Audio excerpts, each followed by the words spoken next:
I'm going to actually be giving you a summary and analysis into what I think is some of the most important work being done in response to, well, from the academic world in response to gender-based violence, well, Islamic responses to gender-based violence. I use the work of 3 women, of whom many of you will be familiar. It's one of my own teachers, Dr. Sadia Sheikh, and then Professor Amina Wadood, and Professor Louise Silvers from Skidmore College.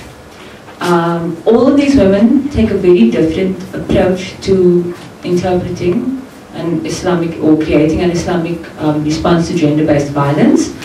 What they all have in common is that they find the existence of Surah 4, verse 3-4, which has been commonly and quite callously referred to as the wife-beating verse, as problematic.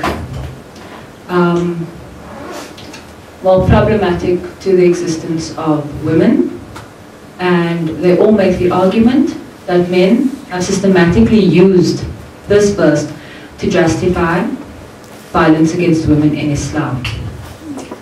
All their responses are different, but they all come to the same conclusion that we need to come to an unequivocal no to gender-based violence based on this verse, right?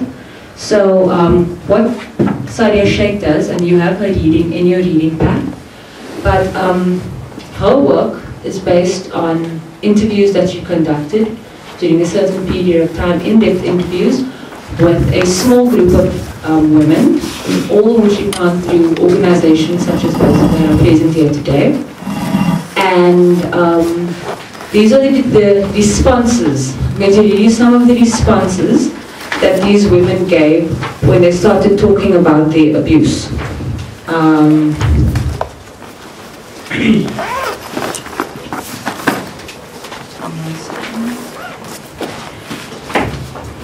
After the abuse, when I went back to my family's home, he would come to my mother and apologize for his behavior. She would say to him, "Come and sit here." She said that he is another person's child and she will always listen to him.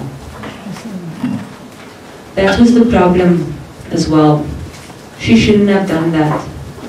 If that had happened to my daughter, I won't say come and sit down here. I'll really give it to him. That's the problem. It was almost like he was encouraged.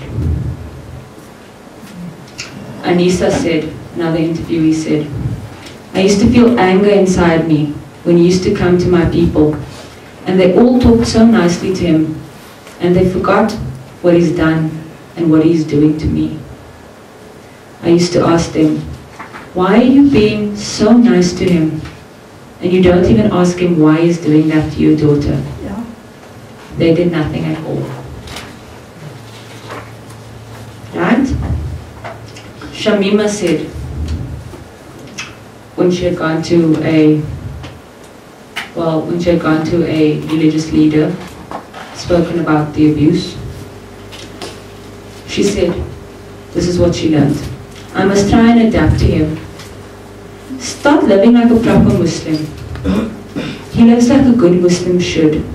And if I live like that too, there will be less hassles, because I will be praying 5 times a day, and if you do it every day, it will be on your mind, and I'll be a different person." Then you say to yourself, I shouldn't get angry because I just prayed 5 minutes ago. Before I said what I wanted to say and did what I wanted to do, I'll be more careful now. Communication will be better, and there will be less violence. But it has got to also come from inside me. So, in the reading you'll find that there are women's stories, right, of heinous abuse. And the common thread is that their husbands and their religious leaders were using religion to justify this abuse, and specifically verse 4.34 on the Quran. What Sadia Sheikh found problematic about this was that as Muslims we believe that the Quran is the divine word of God, and therefore it's infallible. Her approach is, she says that we don't reject the Quran, we don't reject this verse, but what we do reject is the way that this verse is being interpreted and the way that it's being practiced. So her approach is called the tafsir of practice, right, or praxis. And she believes that if we consider the harm that traditional patriarchal interpretations of this verse is causing, then as Muslims we have a duty to reinterpret the text, right? And I would do take this a step further, and she says, if this verse is harming women, then we have a right to say no to the text, right? Laurie Silvers, in our article called, in the book We Have Left Nothing Out, The Ethical Problem of the Existence of verse 4.34 in the Quran, says that Ibn Arabi, who was a medieval Muslim mystic and thinker, he says that the Quran, for every verse or almost every word in the Quran, there are about 77,000 different ways to understand it.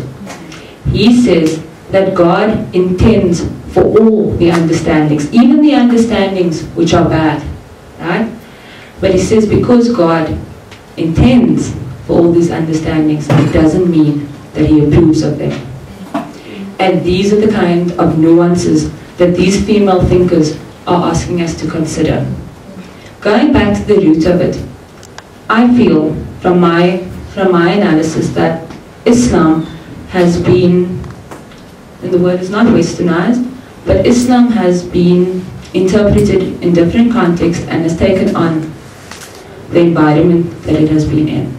For instance, the story of Adam and Eve, our narrative does not say that Eve was the one to lead Adam astray. Right? It comes from other religious traditions. But many Muslims accept that. Right? They accept that story of the first story of sin, that a woman is sinful. Right? In mainstream Christianity, and I use the word mainstream as a very big, generalization. So I'll say in some Christian traditions and in some Jewish traditions as well, it is believed that childbirth was the punishment that women were given as a result of Eve's first sin, right?